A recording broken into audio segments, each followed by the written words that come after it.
Merhaba tekrar. Buji bizim köpeğimiz. Ben de şu an depodayım. Bu depoda da çok iş var.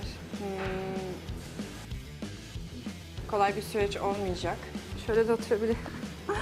Yoruldum. Burada biraz işler karışmış durumda. Kova kova somonlar ve civatalar karışık bir halde duruyor. O zaman hadi başlayalım.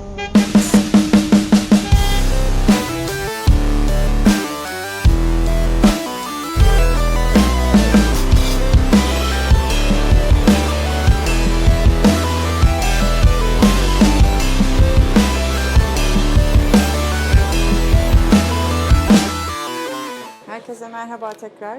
İlk videom için çok güzel tebrik mesajları aldım. Öncelikle bunu dile getirmek istiyorum çünkü çok mutlu oldum. Sanayide bir kadın, işte nedir derdim, ben mekanik öğreneceğim, şu dışarıdaki kocaman araçlar için deyip durdum ama bunun kolay olmadığının farkındayım. İstedikten sonra her şeyi yaparsınız elbette ama gerçekten önümde uzun bir yol var. Şu an depodayım ve sayamayacağım kadar çok raf var ve çok fazla parça var. Bunların hepsini nasıl öğreneceğim bilmiyorum ama burada tabii ki gelir gelmez bana ustalarımın yaptığı gibi hadi Sezen 6 silindir bir motoru dağıt, topla, temizle, geri topla demiyorlar. Sen bu işi öğreneceksen senin önce civata ve somunlardan başlaman gerekiyor diyorlar. Gördüğüm kadarıyla kova kova böyle kovaların içinde somunlar ve civatalar karışık halde duruyor ve lazım olduğu zaman rastgele saçıp içinden arıyorlar, bulmaya çalışıyorlar. Bu da zaman kaybına sebep oluyor. Su yok bunun içinde.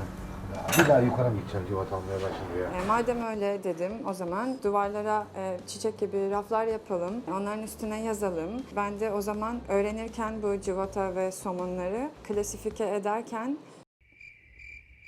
çok plaza ağzı oldu. Ben de o zaman raflara yerleştirirken öğrenmiş olurum diye düşündüm. Önce tinerli suda kova kova civata ve somunları beklettik bir gün. Sonra onları yıkadım ben. Güneşe serdim hepsini, döktüm, kuruttum. İlk gün hatta boylarına göre ayıkladım civataları. Onun için şimdilik temizlenmiş olmaları yeterli anladığım kadarıyla. Boy değil, ikinci gün kalınlıklarına göre ayırdım. Hatta somunları şu an sadece 3'e böldüm. Küçük, orta ve büyük olarak. Ama öyle değil işte, öyle değilmiş. Bana şimdi tek tek anlatacaklar. Ben de öğreneceğim. Bu metrik 6. 6. Tamam mı? Bunlar metrik 8. 2-2 gidiyor. Evet. Bu da metrik 8. 14 Bunların değil, 8 hepsini değil, aynı yere 9. koyabilir miyim? Koyamaz. Koyamam. Bunlar 13 anahtar, bunlar 14 anahtar. 6, 8, 10. Bundan sonra hepimizin işi civata ve somuna dair daha rahat olacak. Çünkü hepsi yerli yerinde olacak. Sonra o raflara isim yazacağız. Benim işim de yavaş yavaş sonra birdenbire kolaylaşacak. Ne zaman somun ve civatalar biterse arka cam gelecek. Sezen, Silver Alman cam geldi.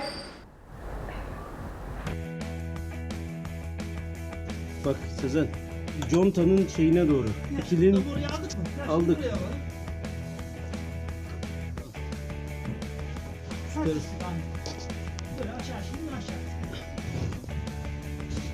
Yukarı doğru.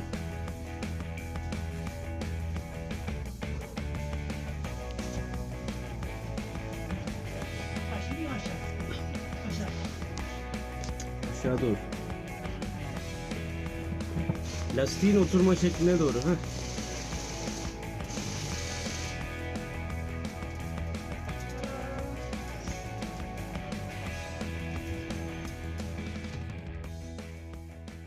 Geçen ay ön cama taktırmıştık zaten. Arka cam takıldı. Somun ve civatalar bitti diye. Şimdi kilit ayarlanacak ve ben içini temizleyip döşemeleri yerleştireceğim. Sonrası bence sürpriz olsun. Böyle yavaş yavaş kamyonetimi şıkır şıkır çiçek gibi ışıl ışıl yapacağım. Sezen, Sezen O neredesin? yüzden buradayım. Hadi bakalım sırada ne var o zaman. Tamam be, tamam geliyorum.